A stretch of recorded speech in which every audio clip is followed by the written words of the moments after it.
Good morning all. Now we are going to see about data analytics. In that data analytics, first topic is big data. What is meant by big data? For example, nowadays we are using so many marketing websites, right? Example, Amazon, Flipkart. First of that is we are using the marketing websites by your biodata, entering your biodatas, right? So first you need to fill your data from your name to your communicating address or email. Everything you should be enter into the portal. After that only you need to order or purchase some product from that website. That is the one thing that the marketing website holders they can get data from us. Without our permission, they can use our data, right? Each and every one nowadays, each and every one they are using the marketing website. First thing, they can get our data without permission from us, and they are using, and someone they are misusing our data also. Get into the topic. For big data, we have types of data. First one is structured, and second one is unstructured, and third one is semi-structured. What is meant by structured data? Okay, while using structured data, we have some formats. Without format, we can't use structured data.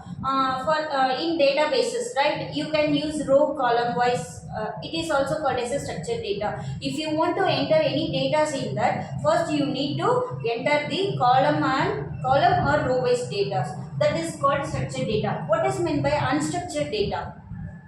Okay, for example, Facebook or Instagram, we are using so many times, right? So, in unstructured data, you can use fonts as well as pictures as well as images. There is no structure for that data. You can upload images as well as text, anything you can use. That is called as unstructured data. What is meant by semi-structured data? You have some semantics to use semi-structured data. Sometimes you can use that structured data also. In some cases you can also use unstructured data also. That's all. Okay, first let's see about structured data. Sometimes you can call structured data as relational database. Sometimes you can call structured data as relational database. Okay, what is relational database? You can use rows and columns to enter the data, right?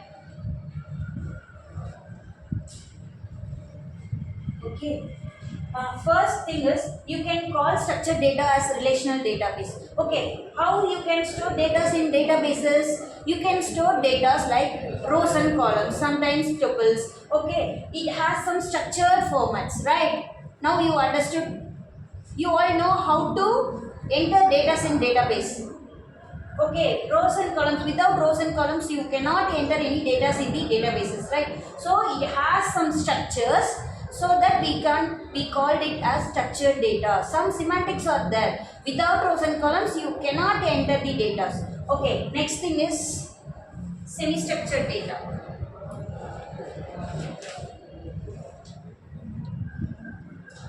Hey. Very Ah. Okay, next topic is semi-structured data. What is meant by semi-structured data? I mean, it is not bound to any rigid schemas. What is meant by schema? In structured data, you can see some databases. You have some semantics, right? Rows and columns to enter the data. But in semi-structured data, it does not have any schemas to enter your data. Does not need any structured query language to enter your data. It is used to store metadata for business purposes. Example, you can see that emails. You can type something and you can send some pictures, images, whatever you want. You can send it to others. But you have some semi-structured format. You can use zip format or extraction. Something you can, but you can send all types of data to the receiver, right? That is one example. Next one is XML, extensible markup language. Mostly markup languages that all comes under semi-structured data.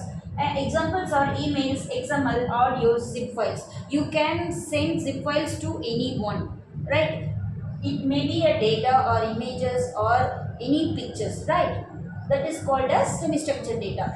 You think structured data means you have some semantics. Mostly you can enter the data through rows and data. In semi-structured, you doesn't have any schemas to enter the data. Mostly it is used to store metadata and for business purposes. Main examples are emails, XML, audios, etc. Next, next one is யாரு? ஏன்டா